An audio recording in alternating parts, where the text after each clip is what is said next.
Alright, I went ahead and took the seats out, and I took one section of the floor out so that I could see what I got going on here. One of the things I'm doing here as I work on this is I am fixing this so that the seats will bolt down through steel. What I did when I put these seats in here is I shot some big threaded wood screws down in there and just bolted them with a wood screw to the oak floor, which was strong enough for what I've been doing around here, just riding around the property. But what I actually want it to do is I want it to be bolted down to the frame.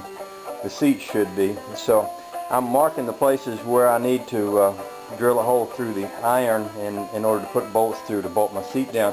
I'm also placing this thing. This is the emergency brake setup, and the way this works is you take your brake lines loose. What you see right there are my brake lines, and you run a connection from the brake line into one side of this and out of the other.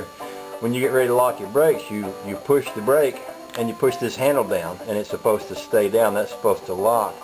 And then when you push the brake again, it springs up and releases the brake. Thing doesn't move much, but you just need to be able to reach down comfortably and hit that thing.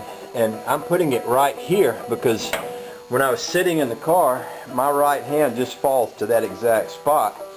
And when I was a truck driver back in the old days, I started out driving cab over max. Cab over max had a shutoff valve down in that gully between the seats, and I got into the habit of every time I go to slow down. Well, it had two things down there. It had the equivalent of what they used for a Jake brake, which I would reach down there and flip that, and then I'd reach down a little lower to cut the truck off as I was coming to a stop. And to this day, when I go to slow down, my right hand goes down on the floor looking for that Jake brake and looking for that cutoff. So it seemed to me like the right place to put it is right there. When I'm sitting in the seat and my right hand falls down to the spot, it goes looking for it, it falls right onto that spot. There's a metal plate up under here. I've cut the oak out, and I'm going to cut this square out where the metal plate is. I'm going to mount this thing down in there, run the brake lines from, I'm going to actually take the brake lines loose, and there's actually a place where the front brake line has a connection.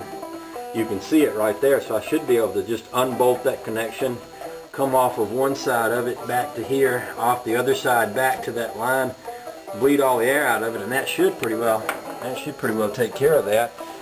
My brake lines will probably run over this and under this piece of oak, so I'll have to notch out the oak so that my brake lines can sit up in there and not, that oak can kind of sit over it and kind of protect it. That should work beautifully. This whole thing will fall down probably about this much, and I'll rig up a place where I can bolt it into place there, and that should be just ideal, so that this will probably sit almost flush with the floor with this little handle sticking up, and I can just reach down and hit the handle when I want to lock the brake, and it should pop up when I hit the brake. That should be really good. So that and bolting down the seats.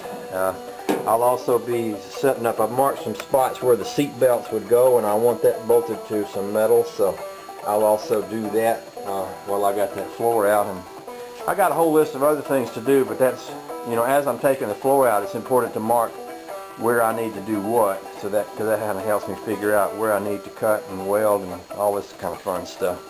So anyway, that's what I'm working on for the moment.